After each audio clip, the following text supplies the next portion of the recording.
ঐতিহ্যবাহী নারায়ণগঞ্জ জেলার অন্তর্গত সোনারগাঁও উপজেলার ঝাউচর দারুল উলুম মাদ্রাসার ৪২তম ঐতিহাসিক একদিনব্যাপী ইসলামী মহাসম্মেলনের শেষ অধিবেশনের সম্মানিত সভাপতি আলহাজ মোহাম্মদ শহীদুল্লাহ সাহেব, সভাপতি অত্র মাদ্রাসা। মোহতারাম সভাপতির নেক হায়াত আল্লাহ তাআলা দারাজ করেন, তার খেদমতের ওসাদকে আল্লাহ তাআলা বৃদ্ধি করে দেন। সম্মানিত প্রধান অতিথি, বিশেষ অতিথিবৃন্দ, হাজরাত, উলামায়ে কেরাম, মুরব্বিয়ানে আযম, অত্র এলাকা এবং পার্শ্ববর্তী এলাকার বিভিন্ন প্রান্ত থেকে ছুটে আসা দিন দরদি, ঈমানদার, পরহেজগার, মুত্তাকি মুসলিম ভাইয়েরা, পর্দার অন্তরালে অবস্থানরত আমাদের সকলের শ্রদ্ধাভাজন পর্দানিশীন মা এবং বোনেরা, মহান আল্লাহ রাব্বুল আলামিনের দরবারে আলিশানে লাখ কোটি শুকরিয়া আদায় করছি যে মহান আল্লাহ তাআলা মুসলিম উম্মার এই ক্লান্তি লগ্নে, এই সংকটাপূর্ণ মুহূর্তে আল্লাহ তাআলা দুনিয়াবি যাবতীয় কাজ থেকে ফারেক করে, মুক্ত করে, লাখ কোটি মুমিন মুসলমানের মধ্য থেকে রহমতের হাতছানি দিয়ে বাছাই করে নবী করিম সাল্লাল্লাহু আলাইহি ওয়াসাল্লামের ভাষায় বেহেশতের বাগানের মধ্যে উলামায়ে কেরামের মাজলিসে, কোরআন হাদিসের মাহফিলে আমাদেরকে যথা সময়ে উপস্থিত হয়ে কোরআন সুন্নাহ থেকে আলোচনা করার, আলোচনা শোনার সুবর্ণ সুযোগ তৈরি করে দিয়েছেন। এই জন্য আপনারা খুশি না বেজার? কম না বেশি? আল্লাহ পাকের শেখানো ভাষায় শুকরিয়া আদায় করছি, জবান ছেড়ে দিয়ে সকলে একযোগে বলছি আলহামদুলিল্লাহ। রব্বানা লাকাল হামদ হামদান কাসীরা তাইয়িবান মুবারাকান ফীহি ইয়া রাব্বি লাকাল হামদু কামা ইয়ানবাগি লিজালালি ওয়াজহিকা ওয়া আযীমি সুলতানিকা। আল্লাহ তাআলা আজকের ইসলামী মহাসম্মেলনকে কবুল করুন। ঝাউচর দারুল উলুম মাদ্রাসাকে আল্লাহ তাআলা কিয়ামত পর্যন্ত কবুল করুন। মাদ্রাসার সকল হাজাত আল্লাহ তাআলা তার গায়বে খাজানা থেকে মিটিয়ে দিন। অক্লান্ত পরিশ্রম করে এই জান্নাতের বাগান যারা সাজিয়েছেন, দূরদারাজ থেকে শোনার জন্য যারা এসেছেন, আজকের মাহফিলের ওসিলা করে আল্লাহ তাআলা সকলকে মাফ করে দেন। অত্র এলাকার সমস্ত মুর্দিগানের কবরে আযাব আল্লাহ তাআলা কিয়ামত পর্যন্ত বন্ধ করে দিন। কাল হাসরের কঠিন ময়দানে আজকের এই আয়োজন আল্লাহ তাআলা আমাদের সকলের নাজাতের জরিয়া হিসেবে কবুল করুন। ভাইরা আমার, আজকে স্টেজে আমাদের সন্তানেরা মাথার মধ্যে সম্মানের পাগড়ি পেয়েছে, ৩০ পারা কোরআন মুখস্থ করেছে। এটা কত বড় সৌভাগ্যের! কোরআন হচ্ছে মর্যাদার প্রতীক। কোরআন আল্লাহ পাকের কালাম। নবী করিম সাল্লাল্লাহু আলাইহি সাল্লাম বলেছেন, লা হাসাদা ইল্লা ফিতনাতাইন। হিংসা তো নাই পৃথিবীতে, হিংসা করার কোনো সুযোগ নাই, তবে দুইটা জিনিসে ঈর্ষা করা যায়। একটা জিনিস হচ্ছে রাজুলুন আতাহুল্লাহুল কোরআন ফাহুয়া ইয়াকুমু বিহি আনা আল-লাইলি ওয়া আনা আন-নাহার। আল্লাহ তাআলা যাকে কোরআনের দৌলত দান করেছেন, সে রাত দিন তার তেলাওয়াত করে। ঈর্ষা করার মতো পৃথিবীতে এই একটা জায়গা আছে। সুবহানাল্লাহ পড়েন। মানে এটা দেখে আপনি ঈর্ষান্বিত হবেন যে ও সারা রাত কোরআন পড়ে, সারা দিন কোরআন পড়ে। কোরআন পড়ার মতো দৌলত আল্লাহ পাক তাকে দান করেছেন। এটা একটা ঈর্ষার বিষয়। আরেকটা হচ্ছে রাজুলুন আতাহুল্লাহু মালান ফাহুয়া ইউনফিকুহু আনা আল-লাইলি ওয়া আনা আন-নাহার। আল্লাহ পাক কাউকে সম্পদ দিয়েছেন, ওই সম্পদ সে রাত দিন আল্লাহর পথে ব্যয় করে। সুবহানাল্লাহ। এই দুইটা জিনিসের মধ্যে ঈর্ষা করা যায়, এছাড়া আর হিংসা করা, ঈর্ষা করা আর কোনো জায়গা নাই। এই বাচ্চাগুলো ৩০ পারা কোরআন মুখস্থ করেছে। ভাবা যায় এদের এক একটা হত্যা করে কলিজা চিল্লেও একটা শব্দ পাওয়া যাবে না খুঁজে। এত বড় কোরআন কোথায় আল্লাহ পাক জায়গা করে দিয়েছেন। সুবহানাল্লাহ পড়েন। কোরআন মাজিদের সূরা হিজরের ৯ নম্বর আয়াতে আল্লাহ বলেছেন, ইন্না নাহনু নাযালনা যিকরা ওয়া ইন্না লাহু লাহাফিজুন। এই কোরআন নাজিল করেছি আমি আল্লাহ, সংরক্ষণের দায়িত্ব আমি নিজ হাতে গ্রহণ করেছি। কোরআন সংরক্ষণের জন্য আল্লাহ তাআলা কোনো বইকে দায়িত্ব দেন নাই, কারণ একদম বইগুলো এক সময় পুরানো হয়ে যাবে। পাথরকে আল্লাহ গ্রহণ করেন নাই, পাথর ঘর্ষণে ঘর্ষণে একদিন ক্ষয় হয়ে যাবে। কোরআন কিয়ামত পর্যন্ত সংরক্ষণ করার জন্য আল্লাহ তাআলা অগণিত মানুষের কলিজাকে গ্রহণ করে নিয়েছেন। জোরে বলেন সুবহানাল্লাহ। হাফেজ কোরআনের কালবকে গ্রহণ করেছেন, তাদের সিনার মধ্যে আল্লাহ পাক 30 পারা কোরআন ঢুকিয়ে দিয়েছেন। আল্লাহু আকবার বলেন। যা আজকে 10 বছরে একটা ছেলে মাথায় পাগড়ি পেয়েছে। কল্পনা করা যায় এই ছেলে এই বয়সে তো অনেক বাচ্চার বিছানায় পেশাবও করে, ঠিক না ঠিক জোরে বলে। এই বয়সে তো ভালো মন্দ বুঝেও না এখন বাচ্চারা, ইতিমধ্যে তার 30 পারা মুখস্থ হয়েছে। কত বড় সৌভাগ্য, সুবহানাল্লাহ। ধন্য মায়ের ধন্য সন্তানরাই 30 পারা কোরআন হাফেজ হয়, ঠিক না ঠিক। সৌভাগ্যবান পিতার ঔরজার সন্তানরা 30 পারা কোরআনের হাফেজ হয়, এটা মর্যাদার প্রতীক।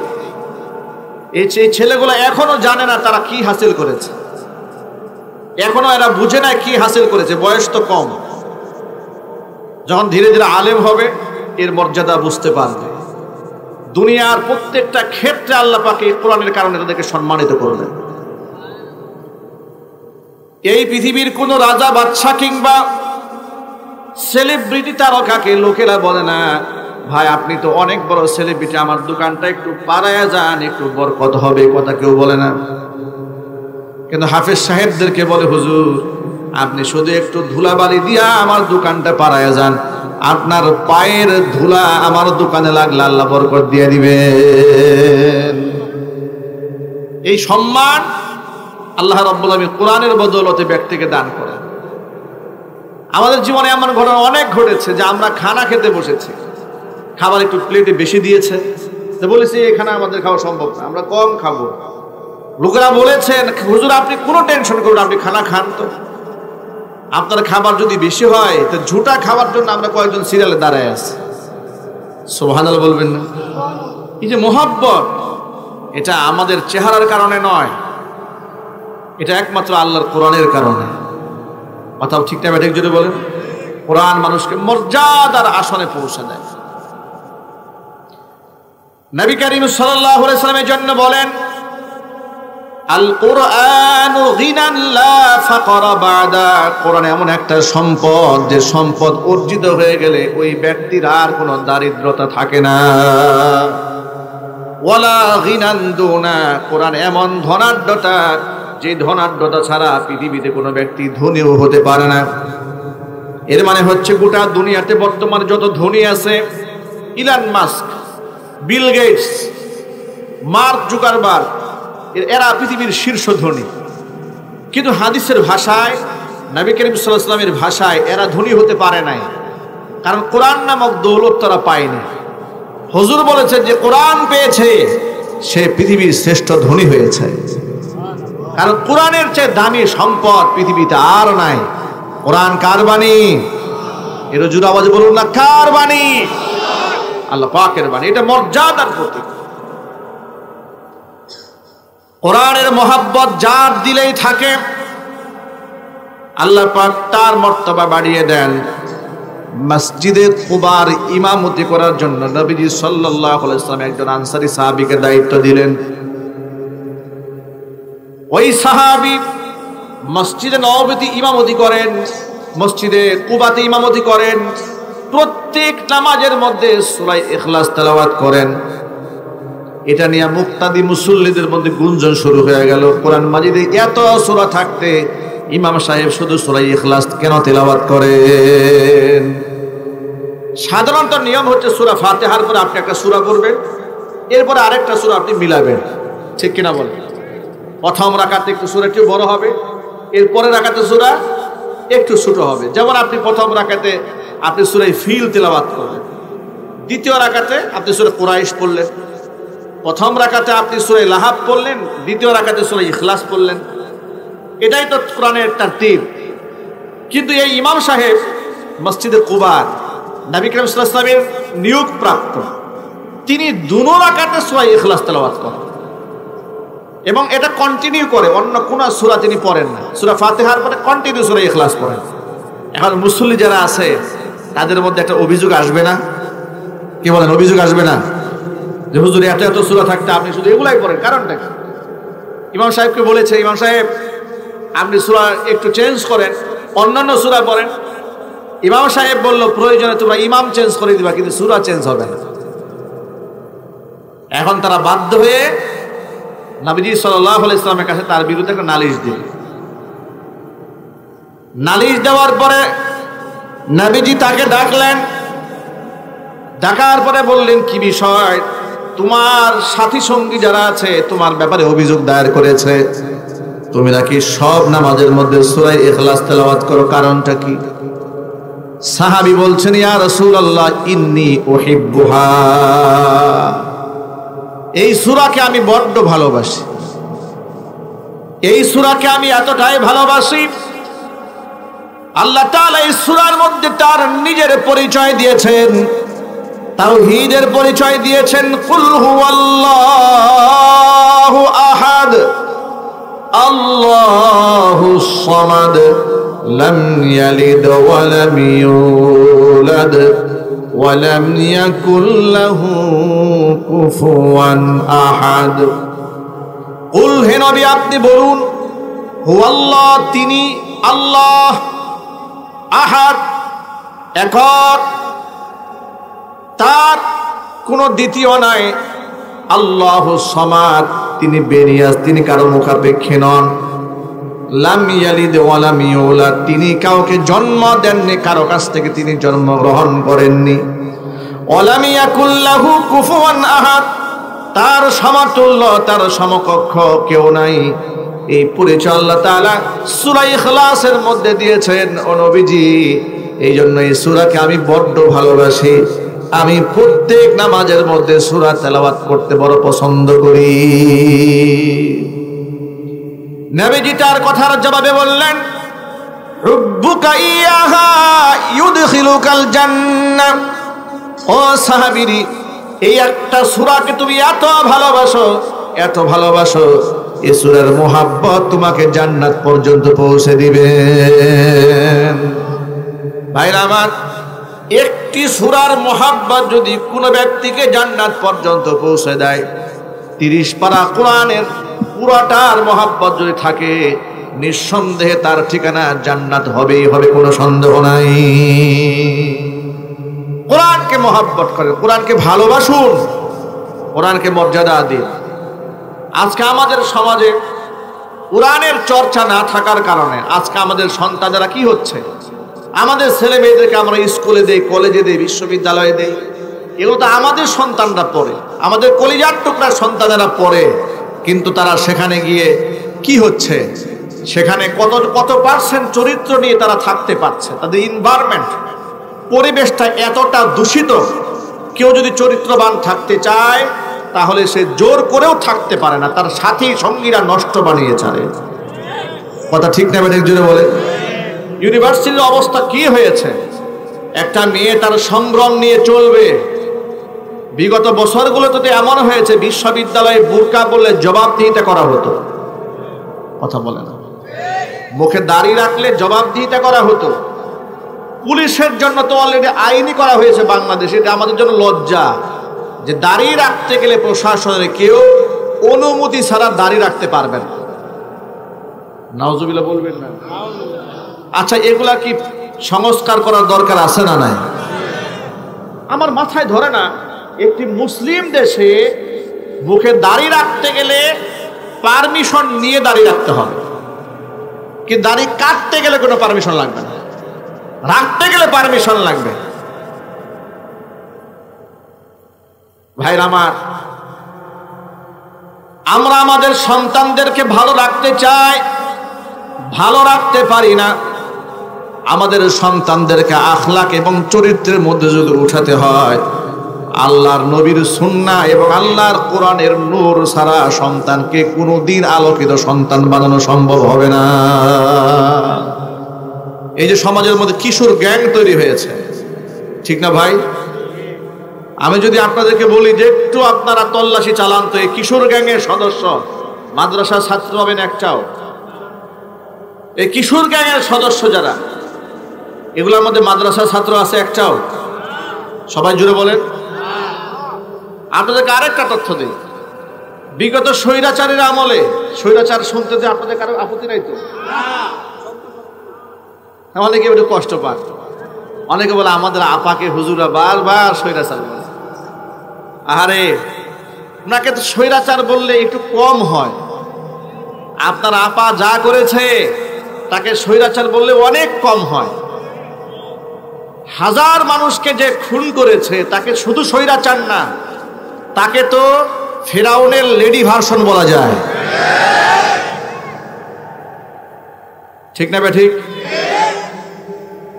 চরম পর্যায়ের ইসলাম বিদ্বেষী, চরম পর্যায়ের আলেম বিদ্বেষী, চরম পর্যায়ের কোরআন বিদ্বেষী, চরম পর্যায়ের মাদ্রাসা এবং মসজিদ বিদ্বেষী। এখন তাদের নাতিপুতিরা বলবে হুজুর কি যে বলেন, 360টা উপজেলার মধ্যে আমাদের আপা মসজিদ বানাইছেন, আপনি বলেন উনি মসজিদ বিদ্বেষী? হ্যাঁ, উনি মসজিদ বিদ্বেষী। আপনার আপা যখন দেখেছে যে বাংলাদেশে 4 লক্ষ জুমার মিম্বার থেকে খতিব সাহেবরা তার অপকর্মের বিরুদ্ধে কথা বলে, আলেমুল আমাদেরকে কন্ট্রোলে আনার জন্য সে উপজেলাতে মসজিদ বানিয়েছে, যাতে করে তার পক্ষে তাদের লালিত হুজুররা সাফাই গাইতে পারে। ধোঁকা দিয়ে সকলকে বোকা বানানো যাবে না, কথা ঠিক না বেঠিক জোরে বলেন? সেখানে কোনো হকপন্থী আলেমদেরকে ঢুকতে দেয় নাই, সেখানে বসে স্বাধীনভাবে হুজুরা খুতবা দিতে পেরেছে। তাহলে কেমনে তিনি আলেম প্রেমিক হলেন? শুধুমাত্র 2021 সালে 2600 আলেমের নামে মিথ্যা মামলা দিয়েছে। বাংলাদেশ মুসলিম কান্ট্রি, একটি পৃথিবীর দ্বিতীয় বৃহত্তর মুসলিম জনগোষ্ঠীর মাথার তাজ উলামায়ে কেরাম, জাতির চেহারা দেখলে মানুষ নিজেকে ধন্য মনে করে।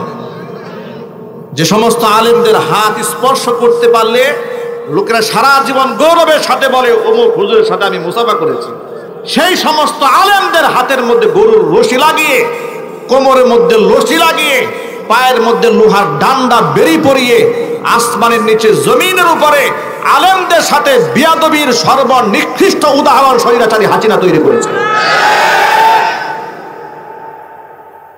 আর তাকে স্বৈরাচারী বললে আপনাদের অনেকের কষ্ট লাগে। আবার অপেক্ষা আছে আপা আবার ফিরবে বীরের বেশে, পাগলের সুখ মনে মনে, ঠিক না বেরিয়ে জোরে বলেন? পাগলের সুখ মনে মনে। এই পাগলগুলো বুঝে না, 2, 4, 5 জনের রাস্তাঘাটে মিছিল করে জয় বাংলা। আমার মাথায় ধরে না এগুলো খাই কি? আরে বাবা, আমি তোমার শত্রু না। এই যে তুমি যে জয় বাংলা স্লোগান দিলা 5-7 জনের, তোমার যে বিপদটা হচ্ছে, তোমার বউ আছে, সন্তান আদি আছে, তুমি যাদের সাফাই গাও তাদের এই দেশে আছেটা কি? তারা তো হাজার হাজার লক্ষ লক্ষ কোটি টাকা দেশ থেকে বিদেশে পাচার করে এক একজনের রাজ সিংহাসন নিয়ে বসে আছে। আর তুমি হচ্ছে সেই 2 আনার গোলাম। তোমাকে লাঠিয়াল বাহিনী হিসেবে ব্যবহার করে, তোমাকে টিস্যু হিসেবে ব্যবহার করে, তোমাকে ঢাল হিসেবে ব্যবহার করে ওরা এই পৃথিবীকে ভোগ করতে চায়। তোমার যদি নিজেকে ঢাল হতে মনে চায়, আল্লাহর দ্বীনের জন্য ঢাল হয়ে যাবে। মরলে তুমি শহীদ হয়ে যাবে, বাঁচলে তুমি গাজী হয়ে যাবে, ঠিক না বেঠিক জোরে বলেন? ইসলামের জন্য খুঁটি হয়ে যাও, আন্দোলন করো, সংগ্রাম করো, যাতে করে আল্লাহর দ্বীন সমাজে কায়েম হয়ে যায়, সমাজে খেলাফত কায়েম হয়ে যায়, সমাজে ইসলাম কায়েম হয়ে যায়, আল্লাহর কোরআনের প্রচার হয়ে যায়, আল্লাহর কোরআন বিজয়ী হয়। সেই চেষ্টা করো। সেটা না করে ওই 2-4-5 জনে মিলে মুখ খুলতে সাহস পায় না, আবার মাছ লাগায় রাখে, কথা বলে না, মাছ লাগায় রাখে, এবার দৌড়ায় আর লাইভ করে, দৌড়ায় আর লাইভ করে। পাগল! তোমার কে বলেছে এরকম সংগ্রাম করতে? তুমি যাদের জন্য সংগ্রাম করছো তার নাতি পুতি সন্তান আদি সব বিদেশে পাচার করে দিয়েছে। একটু জোরে বলেন ঠিক কিনা? ওরা যদি কোনোদিন ফিরে আসে তোমার মতো পাতি নেতাকে কেউ চিনবে? জীবনের ঝুঁকি নিছো কার জন্য? খুনির জন্য।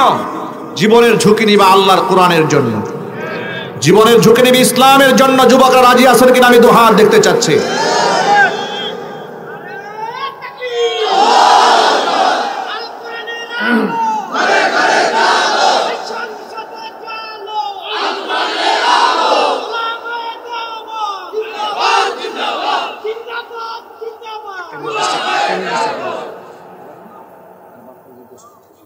ঠিক আছে, আলামিন ভাই 10,000 টাকা বাবা মার জন্য দিয়েছেন, আল্লাহ তাআলা কবুল করেন। ভাইরা আমার, এই জন্য বলি স্বৈরাচারীর আমলে আপনারা এই দেশে আমাদের মায়েরা বোনেরা ইউনিভার্সিটিতে স্বাধীনভাবে বোরকা পরে চলতে পারে নাই, জঙ্গি মামলা দেওয়া হয়েছে। এই যে রাষ্ট্র স্বাধীন হওয়ার পরে নরসিংদীর একটা মেয়ে আমাদের বোন, তাদের বক্তব্য সোশ্যাল মিডিয়াতে ভাইরাল হয়েছে, সাংবাদিকদের সাক্ষাৎকার দিয়েছেন যে আমরা বোরকা পরেছি, আমাদেরকে স্টেশন থেকে ধরে নিয়ে জঙ্গি মামলা দিয়েছে, টর্চার করেছে, মেরেছে, কত অত্যাচার করেছে। অসংখ্য আলেমদের নামে জঙ্গি মামলা দিয়েছে, আমার নামে একাধিক মামলা দিয়েছে। কখনো আমাকে আওয়ামী লীগের আমলে কখনো দিয়েছে বিএনপির আসামি, কখনো দিয়েছে জামাতের মামলার আসামি, কখনো দিয়েছে হেফাজতের মামলার আসামি। যখন যেখানে সুযোগ পেয়েছে মামলা দিয়ে আসামি বানাই দিয়েছে। 2018 সালে স্টেজ থেকে ধরে নিয়ে মামলার ইজহারে লিখেছে কোথায় গুপ্ত মিটিং থেকে ধরেছে, আমার পকেটে 16টা ককটেল বোমা পাওয়া গেছে। আলেমদেরকে ওরা কত ভালোবাসে বুঝতে পারছেন তো, কত মোহাব্বত। আবার ওই সমস্ত এমন জালেম স্বৈরাচারীকে কিছু নামধারী আলেম জান্নাতের সার্টিফিকেট দিয়েছে। এগুলো আলেম না জালেম? চিল্লাই বলেন। জালেম গুলো একবার দিয়েছে কওমি জননী উপাধি এক জালেম, ঠিক কিনা? আর এক জালেম বলেছে আপনি জান্নাতি রমণী, পা চাটার তো সীমা থাকা উচিত। এজন্য আমি প্রতিবাদ করে তখনই বলেছিলাম, ওই আমলেই হাসিনা আমলেই বলেছিলাম যে কতজন আলেমকে খুন করলে জান্নাতি হওয়া যায় এর একটা তালিকা তৈরি করা দরকার। শাপলা চত্বরে শত শত মাদ্রাসা ছাত্রকে তারা গুম করেছে, খুন করেছে, আহত করেছে, রক্তাক্ত করেছে। কথা বলতে হবে, ঠিক কিনা বলেন? আবার 2018 সালে নির্বাচনের আগে দিয়ে আবার সনদ দেয়, কওমি মাদ্রাসা দাওরায়ে হাদিসের সনদের স্বীকৃতি দেয়। নির্বাচন সামনে, হুজুর একটুকে কাছে আনতে হবে, মনে করে এই ভণ্ডামি আমরা বুঝি না। কি বলেন? এই ভণ্ডামি জাতি বুঝে না? জাতি বুঝে। যার দরুন জুলাই আগস্টের বিপ্লবে শুধু স্কুল কলেজ ইউনিভার্সিটি আমাদের সন্তানরা জীবন দেয় নাই, মাদ্রাসার অসংখ্য ছাত্ররা, আপনারা দেখেছেন এই সাইদাবাদে মাদ্রাসার ছাত্ররা এই স্বৈরাচারীকে কিভাবে ডিফেন্স করেছে। অসংখ্য আলেম ওলামা, শতের উপরে মাদ্রাসা ছাত্র শহীদ হয়েছে। অথচ এই জুলাই সনদ সরকার তৈরি করলো কয়েকদিন আগে, সেখানে আল্লাহর নামটা পর্যন্ত লেখার সময় তারা পায় নাই। এর চেয়ে অকৃতজ্ঞ নাফরমান জাতি আর কি হতে পারে? আমরা ডক্টর মোহাম্মদ ইউনূসকে বলবো, পৃথিবীর কোন নাস্তিক আর বেঈমানদের সাহায্যে আমরা দেশ স্বাধীন করে নাই। স্বৈরাচার মুক্ত করেছেন স্বয়ং আল্লাহ তাআলা আপন সাহায্যের মাধ্যমে। কথা বলতে হবে, ঠিক না ঠিক? সে আল্লাহর নাম অবশ্যই জুলাই সনদে লিখতে হবে। যদি লেখা না হয় তাহলে কঠিন আন্দোলন করে তুলতে হবে, মুসলমান বলতে হবে, ঠিক কিনা বলেন? আল্লাহর নাম লেখার সময় পায় না তাদের। সব জায়গায় ধান্দাবাজি করে, সব জায়গায় শয়তানি করে, ইসলাম বিদ্বেষী কর্মকাণ্ড সব জায়গায় করতে চায়। মূল কথায় ফিরে আসি ভাইয়েরা আমার। যে কথা বোঝাতে চেয়েছিলাম সেটা হলো, স্বৈরাচারের আমলে আমাদের বোনেরা বিশ্ববিদ্যালয়ে স্বাধীনভাবে বোরকা পড়তে পারে নাই, আমাদের ছেলেরা মুখের মধ্যে স্বাধীনভাবে দাড়িও রাখতে পারে নাই। যদি টাকনুর উপরে প্যান্ট পরেছে বিশ্ববিদ্যালয়ে, বলে কি জঙ্গি করে, এ জঙ্গি সদস্য, ঠিক না ব্যাটা জুড়ে বলেন। এইভাবে তাদেরকে কষ্ট দেওয়া হয়েছে, এইভাবে ইসলামকে দমানোর চেষ্টা করা হয়েছে। ইসলামকে দমানো যাবে না। আগামীর বাংলাদেশ ইসলামের বাংলাদেশ হবে ইনশাআল্লাহ। ইনশাআল্লাহ একটু জোরে বলেন না ভাই। থেকে কোরআন দিয়ে দেশ সমাজ রাষ্ট্র পরিচালিত হোক, কারা কারা চান আবার দুহাত দেখতে চায়? আল্লাহকে দেখায় দেন।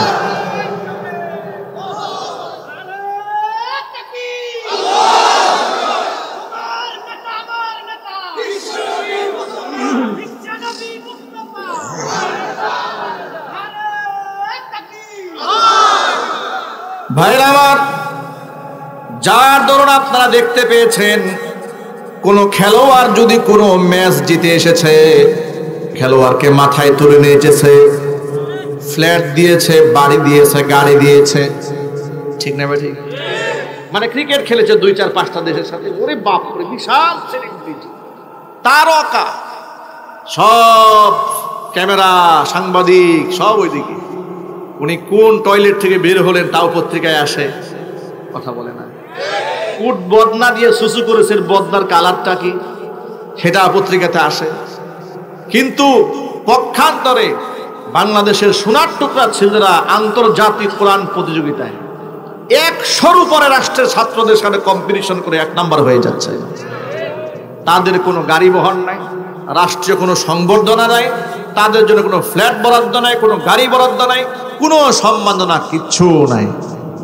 এইভাবে ইসলামকে দমিয়ে রাখার জন্য চেষ্টা করা হয়েছে, ঠিক না ঠিক?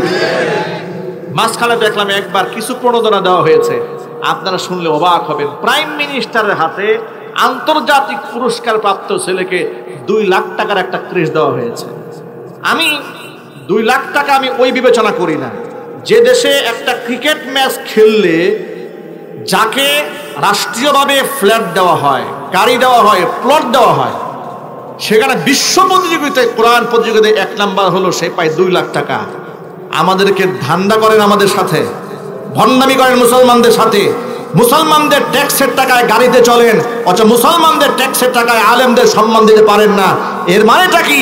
এর দ্বারা স্পষ্ট প্রমাণ হয় তারা কাফের বেঈমানদের মনোরঞ্জন করার চেষ্টা করে, ঠিক না ব্যাটিক জোরে বলেন? ভাইরা আমার, ওরা মাদ্রাসাকে কন্ট্রোল করতে চেয়েছে, সংসদে দাঁড়িয়ে প্রায় সময় বলেছে মাদ্রাসা যেখানে সেখানে মাদ্রাসা হয়েছে, ওরা বলেছে ব্যাঙের ছাতার মতো করে উঠেছে। আরো জোরে বলেন। আবার কখনো কখনো বলেছে মাদ্রাসা জঙ্গি তৈরির কারখানা, বলে নাই? এগুলা বলে নাই? বলছে কিনা বলেন? এগুলা বলেছে। মানে মাদ্রাসা শিক্ষা ব্যবস্থা থেকে মানুষকে বিমুখ করা, দূরে রাখা, ব্যাস। আরো যত প্রকার বদনাম আছে সব করে বেড়ায়। আমি আমার সকল ভাইদেরকে এখন বলি, স্বৈরাচারের পতন হয়েছে, কিন্তু ওদের নাতিপুতিরা এখনো কিন্তু বসে নাই। মাদ্রাসা, ইসলাম, কোরআন, সুন্নাহ, আলেম ওলামাদের নিয়ে ষড়যন্ত্র এখনো পর্যন্ত বন্ধ হয় নাই। কিন্তু আপনাদেরকে একটু আশ্বস্ত করি, এখন তো কোরআনের মঞ্চে আমরা স্বাধীনভাবে কোরআনের যে কোনো আয়াত থেকে তাফসীর করতে আমরা স্বাধীনভাবে কথা বলতে পারি। বিগত জীবনে বলতে পারি নাই। স্টেজে ওঠার আগে স্লিপ দিয়ে দিয়েছে, খবরদার হুজুর, ওয়াজ করার সময় সাবধানে ওয়াজ করেন, ডান বাম যেন না যায়। এটা মানে আমরা চুরি করব, ডাকাতি করব, জেনা বদমাশি করব, ইসলাম বিরোধী কাজ করব, ক্ষুধাদ্রোহিতা করব, কিন্তু আপনারা কথা বলতে পারবেন না। এর মানে অসংখ্য আলেমদেরকে আমরা হত্যাও যদি করি প্রতিবাদ করতে পারবেন না। এর মানে তারা আমাদেরকে মারবে, আমরা চিৎকার করে কানতেও পারবো না। এইভাবে আমাদের কণ্ঠকে টুটিকে চেপে ধরার চেষ্টা করা হয়েছিল। এগুলা করে টিকতে পেরেছে? এটা যদি বলুন না ভাই, পেরেছে? আলেমদের বিয়াদবি, আলেমদের সাথে বিয়াদবির ফসল তাদের ভোগ করতে হয়েছে। এখান থেকে পরবর্তীতে যারা ক্ষমতা আসবেন কিংবা বর্তমান যারা ক্ষমতা আছেন তাদের জন্য বিরাট শিক্ষা আছে। কোরআন এবং সুন্নাহর ধারক এবং বাহকদেরকে অসম্মান নয়, তাদেরকে সম্মান দিয়েছে স্বয়ং আল্লাহ। তাদের আমাদের ইজ্জত দেওয়া দরকার, সম্মান দেওয়া দরকার, ঠিক না ঠিক? আমি আরেকটা পরামর্শ দেই, যে আমাদের দেশের টকশো অনুষ্ঠানে দেখবেন বিভিন্ন ইউনিভার্সিটির বড় বড় বুদ্ধিজীবীদেরকে দাওয়াত দেওয়া হয়, ঠিক কিনা বলেন? বুদ্ধিজীবীদের বিভিন্ন বিষয়ে পরামর্শ নেওয়া হয়। আমি বলবো যে এই সমস্ত বুদ্ধিজীবীদের চ্যাপ্টারটা কিছুদিন জন্য ক্লোজ করে বাংলাদেশে যত বড় বড় কওমি মাদ্রাসা আছে, মাদ্রাসার প্রিন্সিপালদেরকে বুদ্ধিজীবীদের সম্মান দিয়ে তাদেরকে টক শোতে এনে তাদের কাছ থেকে পরামর্শ নেন। ফায়দা কি হবে? ছোট্ট একটা এক্সাম্পল দিই। আমাদের দেশে মাদক সমস্যা বড় সমস্যা, ঠিক না ঠিক? এই মাদক সমস্যা নিয়ে সব সরকার বড় বড় স্লোগান দেয়, কিন্তু দূর করতে পারে না। 2018 সালে যেখানে মাদক সেবীদের সংখ্যা বাংলাদেশ ছিল ডিএনসির রিপোর্ট অনুযায়ী 33 লাখ, সেটা 2025 সালে এসে জরিপে এসছে 83 লক্ষ মানুষ বাংলাদেশে মাদকের সাথে সংশ্লিষ্ট। নাউজুবিল্লাহ পড়েন। এর মানে দিন দিন মাদক সেবীদের সংখ্যা বেড়েই চলছে। এখন আমি তাদেরকে ফর্মুলা শিখাই যে শোনেন, ফর্মুলা যদি জানতে চান মাদক মুক্ত সমাজ কি করে গড়বেন, বুদ্ধিজীবীদের কাছ থেকে পরামর্শ নিতে হবে না, পরামর্শ নিতে হবে বাংলাদেশের হক্কানি আলেমদের কাছ থেকে। আলেমদের তত্ত্বাবধানে যে সমস্ত প্রতিষ্ঠানগুলো চলে, মসজিদ, মাদ্রাসা, খানকা, লক্ষ লক্ষ ছাত্র ছাত্রীর মধ্যে সংশ্লিষ্ট আছে। আল্লাহর কসম করে বলি, লক্ষ লক্ষ ছাত্র ছাত্রীদের মধ্যে একজন মাদকের সাথে সংশ্লিষ্ট পাওয়া যাবে না। তারা কিভাবে তাদের এই প্রতিষ্ঠানগুলোকে পরিচালনা করলেন? এক একটা মাদ্রাসা, দারুল উলুম মঈনুল ইসলাম হাটাজারি চট্টগ্রাম, বিশাল মাদ্রাসা। ঢাকা শহরের ফরিদাবাদ মাদ্রাসা, আরজাবাদ মাদ্রাসা, জামিয়া রহমানিয়া আরাবিয়া মাদ্রাসা, জামিয়াতুল উলুম আল ইসলামিয়া মাদ্রাসা, বিশাল বড় মাদ্রাসা, পটিয়া মাদ্রাসা, দেওভোগ মাদ্রাসা নারায়ণগঞ্জের। এই যে এত বড় বড় মাদ্রাসা, হাজার হাজার ছাত্র, একটা ছাত্র, আপনি মদ, গাঁজা, আফিম, হেরোইন তো বহুত দূরের কথা, একটা বিড়ি পর্যন্ত জীবনে হাতে স্পর্শ করেছে আপনি খুঁজে পাবেন না। সুবহানাল্লাহ বলবেন না ভাই? আল্লাহু আকবার বলেন। যে এই মাদ্রাসার বয়স কত হয়েছে? 42 বছর। আজকে কতজন পাগড়ি পেল? আজকে পাগড়ি পেয়েছে কতজন? 15 জন।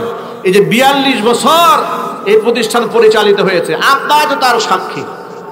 আপনারাই বলেন এই 42 বছরে কয়টা গাঁজাখোর বের হয়েছে এখান থেকে? কয়টা মাস্তান বের হয়েছে? কয়টা মাদক সেবী বের হয়েছে? কয়টা খুনি বের হয়েছে? বরং অসংখ্য শত শত আল্লাহর ওলি বের হয়েছে। কথা ঠিক নেবে? ঠিক জোরে বলেন।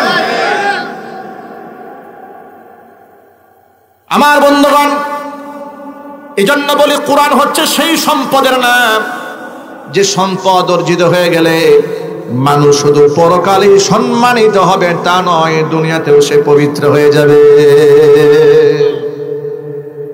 নবী করিম সাল্লাল্লাহু আলাইহি ওয়াসাল্লাম হাদিস শরীফের মধ্যে বলেছেন, খায়রুকুম মান তাআল্লামাল কুরআনা ওয়া আল্লামা, তোমাদের মধ্যে শ্রেষ্ঠ ব্যক্তি সেই ব্যক্তি যে ব্যক্তি নিজে কোরআন পড়ে অন্যকে কোরআন পড়ায়। হুজুরের একজন সাহাবীর নাম ছিল উবাই ইবনে কাব রাদিয়াল্লাহু তাআলা আনহু। আল্লাহর নবীর উপরে কোরআনে কারীমের আয়াত নাযিল হওয়ার পরে যারা লিখে লিখে কোরআন সংরক্ষণ করতেন, তাদের মধ্যে অন্যতম একজন সাহাবীর নাম ছিল উবাই ইবনে কাব রাদিয়াল্লাহু তাআলা আনহু। নবী করিম সাল্লাল্লাহু আলাইহি ওয়াসাল্লাম একদিন উবাই ইবনে কাবকে ডেকে বললেন, ও উবাই, আল্লাহ তাআলা আমাকে হুকুম করেছেন, আমারানি আন আকরা আলাইকা লাম ইয়াকুনিল লাযিনা কাফারু মিন আহলিল কিতাব। ও উবাই, আল্লাহ তাআলা আমাকে হুকুম করেছেন আমি যেন তোমাকে সূরা বাইয়িনা তেলাওয়াত করে শোনাই।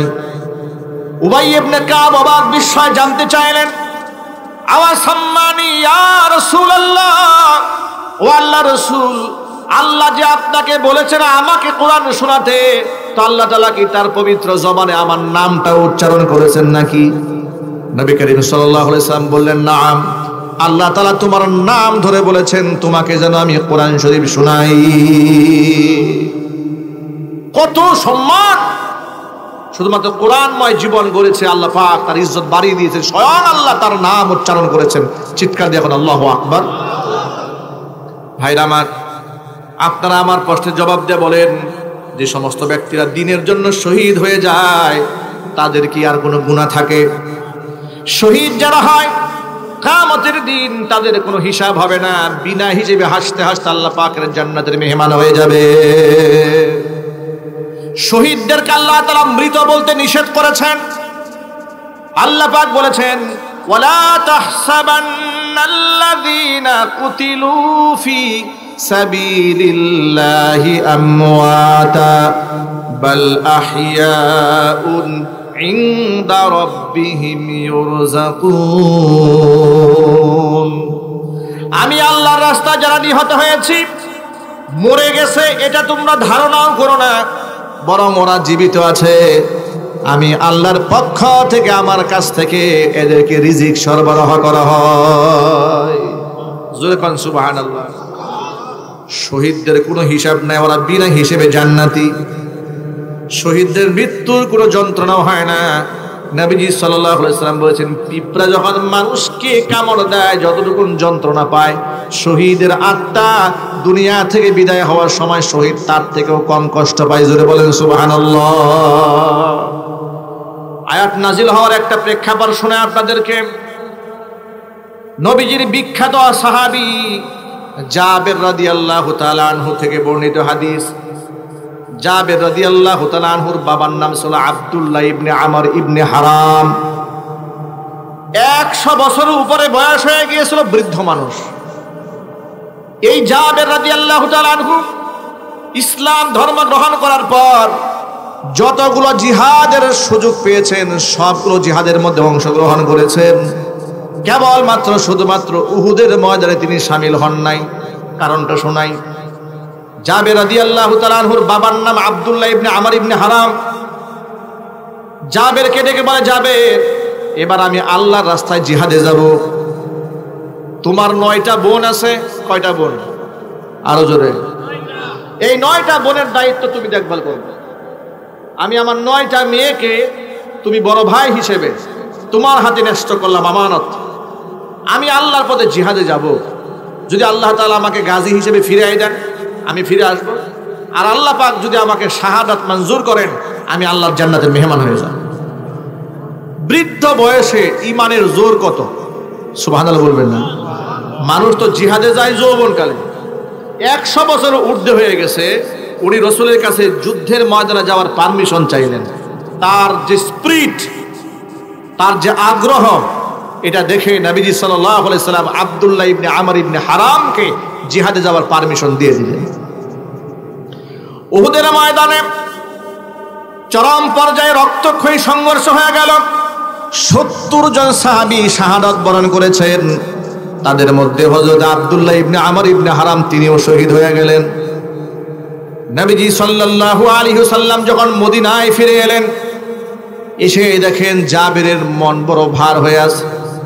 বাবা দুনিয়া থেকে চলে গেছেন, হযরত জাবেরের মনে সামান্য কষ্ট থাকবে, এটাই স্বাভাবিক। এমন না যে বুড়া মানুষ মরে গেছে। কি বুড়া মানুষ মরলে মনে কষ্ট লাগে না? কি বলেন? নাকি শুধু জওয়ানদের জন্য কষ্ট লাগে?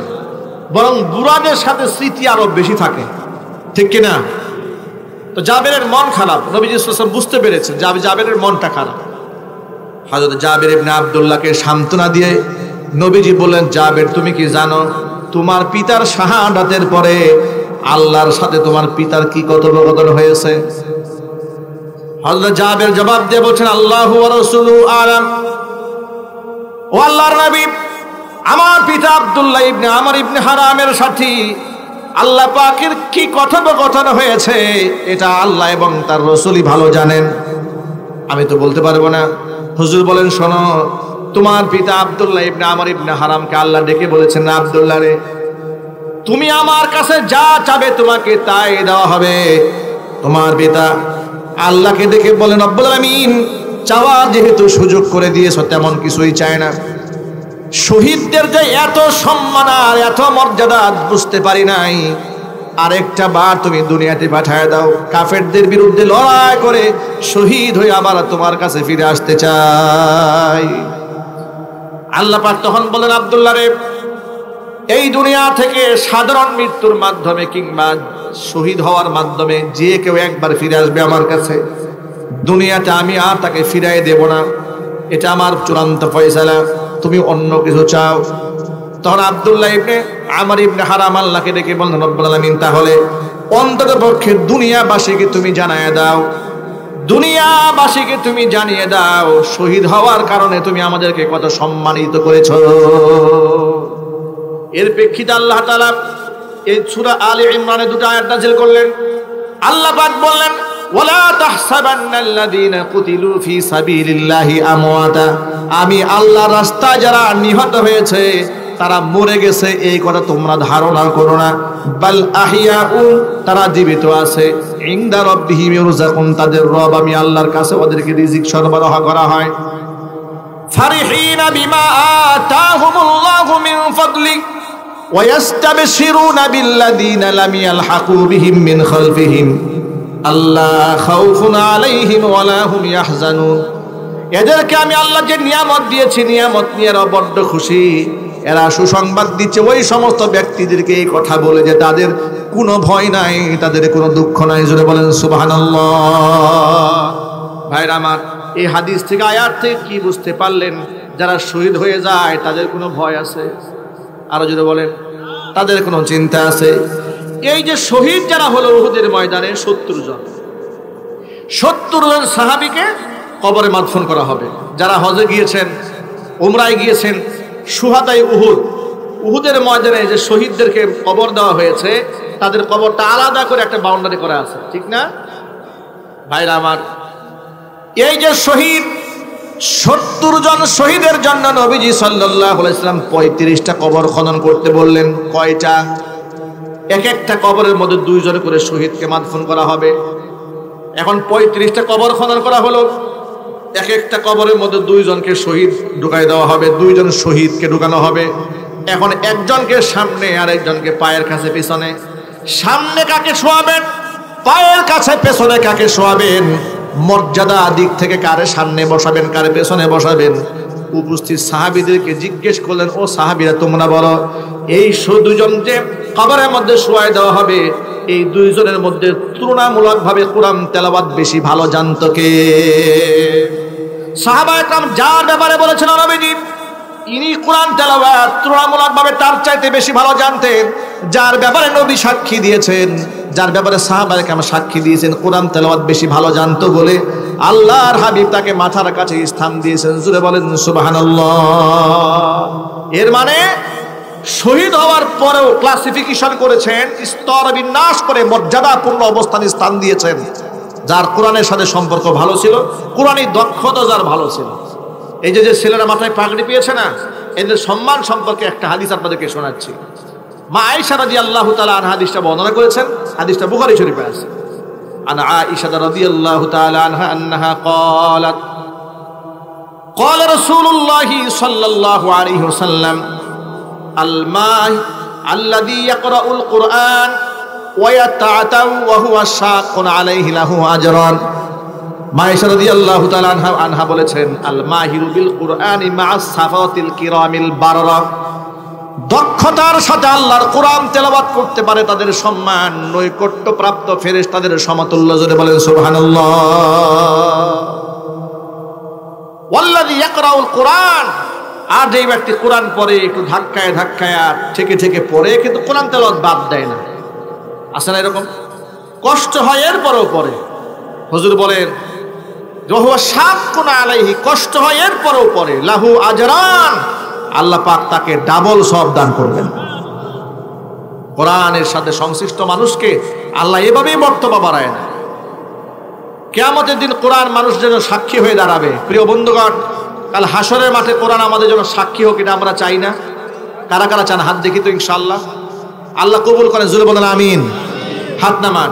এই যে আজকে যে ছেলেদের মাথায় পাগড়ি দেওয়া হয়েছে, কি হবে কাল হাসরের মাঠে? শোনেন, নবীজি সাল্লাল্লাহু আলাইহি সাল্লাম বলেছেন, ইউকালু লিসাহিবিল কুরআন ইকরা ওয়ারতাকি ওয়ারাত্তিল কামা কুনতা তুরাত্তিলু ফিদ দুনিয়া ফা ইন্না মানজিলাতাকা ইনদা আখিরি আয়াতিন তাকরাউহা।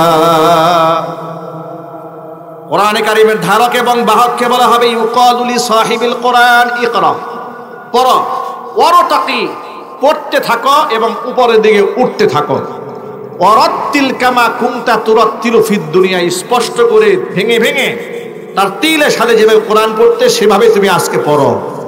ফাইন্না মানজিলাতাকা ইনদা আখিরি আয়াতিন তাকরাউহা, তোমার সর্বশেষ আয়াত যেখানে পড়া শেষ হয়ে যাবে এত তলা বিশিষ্ট জান্নাতের ঠিকানা তোমার হয়ে যাবে। আর চিৎকার দেখুন সুবহানাল্লাহ। এই সম্মান তো কোরআনের ধারাবাহিক দেওয়া হবে। দেখেন আমাদের দেশের বিশ্ববিদ্যালয়গুলোতে যখন গ্র্যাজুয়েশন ছেলেরা কমপ্লিট করে, গ্র্যাজুয়েট হয়, তখন তাদেরকে একটা কালো কালারের গাউন পরানো হয়, মাথার মধ্যে কালো কালারের ক্যাপ দেওয়া হয় ইউনিভার্সিটি বিশ্ববিদ্যালয়গুলো, ঠিক না? কিয়ামতের ময়দানে হাফেজ কোরআনের বাবা এবং মাকে আল্লাহ তাআলা দুটা জান্নাতের গাউন পরাবে। আরো জোরে করেন সুবহানাল্লাহ। জান্নাতি গাউনটা কেমন হবে? হাদিস শরীফের মধ্যে নবীজি সাল্লাল্লাহু আলাইহি ওয়াসাল্লাম বলেছেন যে এদেরকে এমন দুটা বেহেশতের পোশাক পরানো হবে, এরা নিজেরা বিস্ময়ে ওয়ায়ুকসা হুল্লাতাইন, এই পোশাক পরাবার পরে তারা নিজেদেরকে এত প্রাউড ফিল করবে, এত গর্বিত অনুভব করবে, তারা আল্লাহকে বলবে বিমা কাসাইতানা, আল্লাহ এমন কি আমল করেছিলাম দুনিয়াতে, তুমি এত দামের পোশাক আমাদেরকে পরিয়ে দিয়েছ। আর সেই গাউন দুনিয়ার সাধারণ কাপড়ের গাউন নয়। রাসূল পাক সাল্লাল্লাহু আলাইহি ওয়াসাল্লাম বলেছেন লা তাকুমু লাহুমাদ দুনিয়া, পৃথিবী বিক্রি করলেও তার মূল্য দেওয়া সম্ভব হবে না। তারা প্রশ্ন করবে বিমা কাসাইতানা, আয় আল্লাহ এমন কোন আমল করেছিলাম যে আমাদেরকে এত সম্মানের পোশাক আমাদের তুমি পরিয়ে দিয়েছো। ফায়ুকালু লাহুমা, আল্লাহর পক্ষ থেকে জবাবে বলা হবে বিআখদি ওয়ালাদিকুমাল কোরআন, তোমাদের সন্তানরা কোরআন পড়েছিল বলে, হ্যাঁ নিজের সন্তানদের কোরআন পড়িয়েছিলে, ওই সম্মানে এই সম্মানিত পোশাক তোমাদেরকে পরিয়ে দেওয়া হবে। আচ্ছা, পরকালে আল্লাহর সামনে আমাদেরকে দাঁড়াতে হবে, এটা আমরা বিশ্বাস করি না। কি বলেন? কম সন্দেহ আছে? মনে প্রাণে বিশ্বাস আছে বলেই তো ওয়াজে আসছি, নাকি? এগুলা বিশ্বাস না থাকলে ওয়াজও করতাম না, ওয়াজ শুনতামও না, ঠিক না? ঠিক যেটা বলেন। এই উদ্দেশ্যই তো দান করি, মাদ্রাসায় মসজিদে দান করি, এতিমখানায় দান করি, দরিদ্রদেরকে সাহায্য করি, মানুষ মারা গেলে আল্লাহর কাছে দোয়া করি, নিজেরাও মাপ চাই আল্লাহর কাছে, কারণ বিশ্বাস আছে অন্তরে অবশ্যই রবের সামনে একদিন আমাদেরকে দাঁড়াতে হবে। আমি এই কথার মাধ্যমে আমি এই মেসেজটা শুধু আপনাদেরকে দিতে চাই যে কোরআন এটা একটা মর্যাদার প্রতীক, এটা সম্মানের প্রতীক। এই সম্মান যেমন থাকবে দুনিয়াতে, সম্মান থাকবে আখিরাতে, সম্মান থাকবে কবরে। কোরআন মাজিদ সম্পর্কে নবী করিম সাল্লাল্লাহু আলাইহি সাল্লাম বলেছেন যে মানুষ যখন কবরস্থানে যায় মুর্দা হয়ে, তিনটা জিনিস কবর পর্যন্ত যায়, দুইটা জিনিস ব্যাক করে, একটা জিনিস তার সাথে কবরে ঢোকে। আত্মীয় স্বজন যায় ব্যাক করে ফিরে আসে, সম্পদ যায় ব্যাক করে ফিরে আসে, শুধুমাত্র আমল নামাটা কবরে তার সাথী হয়ে যায়। এর মধ্যে বিশেষ করে কোরআন সম্পর্কে নবী করিম সাল্লাল্লাহু আলাইহি ওয়াসাল্লাম বলেছেন, বিশেষ করে সূরাতুল মুলক সম্পর্কে রাসূল বলেছেন, এই সূরার একটা নাম হচ্ছে মুনরি। আল্লাহ নবী বলেন যে ব্যক্তি প্রত্যেক রাতে একবার করে সূরা মুলক তেলাওয়াত করবে, তাবারাকাল্লাযী বিয়াদিহিল মুলকু ওয়া হুয়া আলা কুল্লি শাইইন কাদির, এই সূরাটি প্রত্যেক রাতে একবার যে ব্যক্তি তেলাওয়াত করবে, ব্যক্তিকে কবরের মধ্যে যখন মাদফুন করা হবে, এই সূরা একটা পাখির সূরত ধারণ করে তার বুকের মধ্যে গিয়ে বসবে। দুটা ডানা মেলে কবরের মাটিকে চাপ দিয়ে ধরে রাখবে, তাকে পাখনার নিচে আগলায় ধরে রাখবে। তাফসীরে কিতাবের মধ্যে এসেছে, ফেরেশতা যখন প্রশ্ন করতে আসবে মার রব্বুকা ওয়া মান নাবিয়্যুকা ওয়া মা দীনুকা, তোমার রবকে, তোমার নবীকে, তোমার দিন কি, প্রশ্ন যখন করতে আসবে এই সূরাটি তখন বলবে একটু আস্তে আস্তে আওয়াজ করো, এর সকল প্রশ্নের জবাব আমি সব দিয়ে দিচ্ছি। জোরে বলেন সুবহানাল্লাহ। সূরার মহব্বত রাখেন, আমরা প্রতিদিন এই সূরাটা তেলাওয়াত করব, বলেন ইনশাআল্লাহ। সাথে সাথে কোরআনে কারীমের তেলাওয়াতের আমল করব, প্রত্যেক দিন একবার তেলাওয়াত করে সূরাতুল বাকারা তেলাওয়াত করেন, না পারেন সূরা বাকারার শেষে 3টা আয়াত অন্তত তেলাওয়াত করেন। নবীজি সাল্লাল্লাহু আলাইহি ওয়াসাল্লাম বলেছেন যে ঘরের মধ্যে সূরা বাকারা তেলাওয়াত হয়, ওই গোটা ঘরটাকে শয়তানের ওয়াসওয়াসা থেকে আল্লাহ মুক্ত করে দেয়। এটা আল্লাহর জিম্মাদারি হয়ে যায় ওই ঘরটাকে রক্ষা করা। আমাদের ঘরের মধ্যে সারাদিন গান চলে, বাজনা চলে, সিনেমা চলে, নাটক চলে, কোরআন তেলাওয়াত নাই। এই জন্য কোনো ঘরে এখন শান্তি নাই। আগে এক সময় আমাদের ছোটবেলায় দেখেছি 90-এর দশকে যে মানুষ খুব একটা খেতে পারত না, গ্রামগঞ্জে খেটে খাওয়া মানুষ খুব পরিশ্রম করত, কিন্তু সংসারের মধ্যে দিন শেষে স্বামী স্ত্রী ছেলে সন্তানদের নিয়ে একটা সুখ, একটা সমৃদ্ধি ছিল, একটা মহাব্বত ছিল, বড়দের প্রতি শ্রদ্ধাবোধ ছিল, মুরব্বী দাদা ছিল বাড়িতে, একা পুরা বাড়িটা কন্ট্রোল করতো। একটা ধমক দিলে একেবারে পুত্র বধূ থেকে শুরু করে নাতিপুতি সব চুপ হয়ে যেত। ঠিক না বেটা জুড়ে বলেন?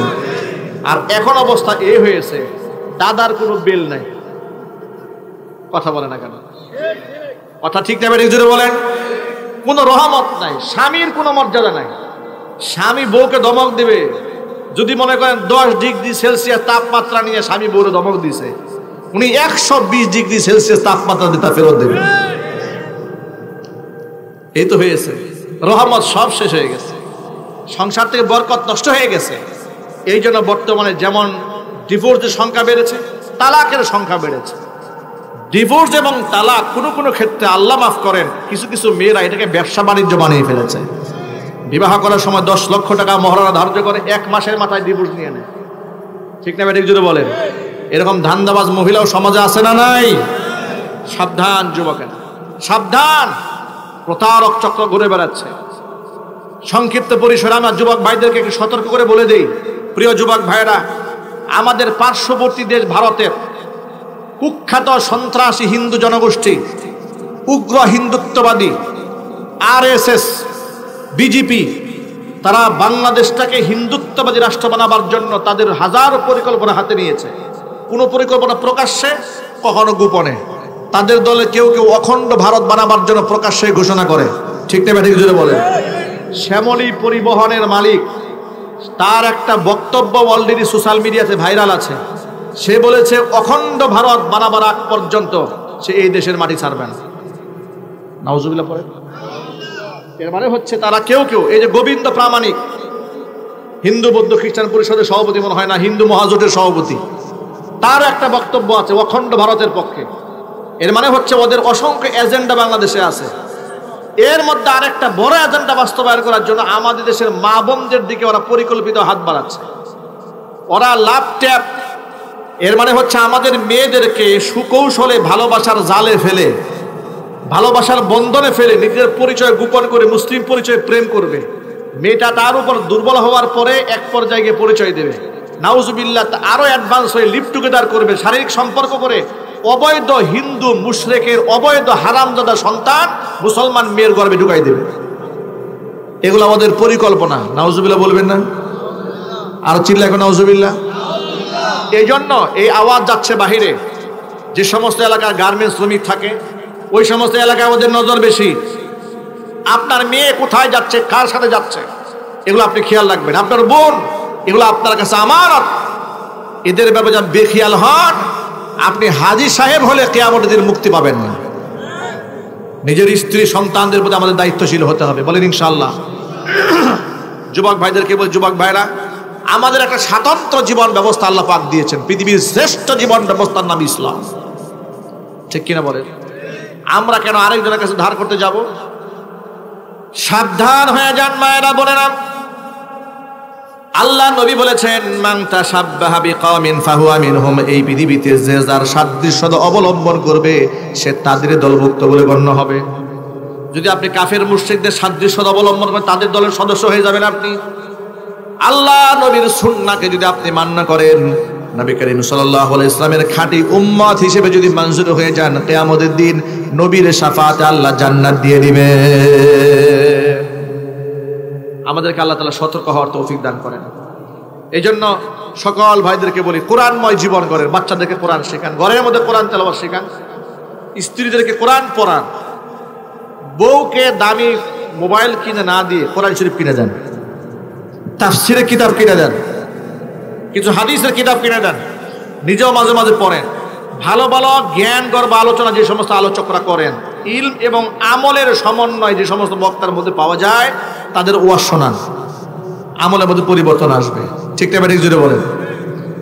আল্লাহ পাক যেন আমাদের সকলকে কবুল করেন, মঞ্জুর করেন, জোরে করেন আমিন। খাস করে আমাদের সন্তানদের জন্য আমরা একটা নিয়ত করে ফেলি আজকে এই মাহফিলে, যে আজকে তো 15 জন পাগড়ি পেয়েছে, অন্তত পক্ষে যেন আমার একটা ছেলে, আমার একটা মেয়ে আল্লাহ পাক যেন 30 পারা করে হাফেজ বানায়। ছেলে মেয়ে বড় হয়ে গেছে, ছেলের ঘরে নাতি আছে, মেয়ের ঘরে নাতি আছে, আল্লাহর কাছে একটা সাচ্চা নিয়ত করেন যে আল্লাহ এই মাহফিলে বসে নিয়ত করলাম, তুমি আমার বংশটাকে কোরআন শূন্য করো না, অন্তত পক্ষে একটা কোরআন কারিমের হাফেজ তুমি আমার পরিবারে দান করো। একটু মন থেকে আমিন বলেন। নিয়ত আছে? আমার নিয়ত আছে। আমার সাথে কার কার নিয়ত আছে আল্লাহর দেখেন, আর দোয়া করি আল্লাহর কাছে আল্লাহ যেন কবুল করেন। জোরে কোন আমিন। হাত নামান। এতক্ষণ পর্যন্ত আপনাদের সামনে যে কথাগুলো আমি বলেছি, সবার আগে আল্লাহ তাআলা আমাকে আমল করার তৌফিক দান করেন, আমার ভাইদেরকে আমল করার তৌফিক দান করেন, মা বোনদেরকে আমল করার তৌফিক দান করেন। জোরে কোন আমিন। আল্লাহুম্মা সাল্লি আলা মুহাম্মাদ ওয়া আলা আলি মুহাম্মাদ কামা সাল্লাইতা আলা ইব্রাহিম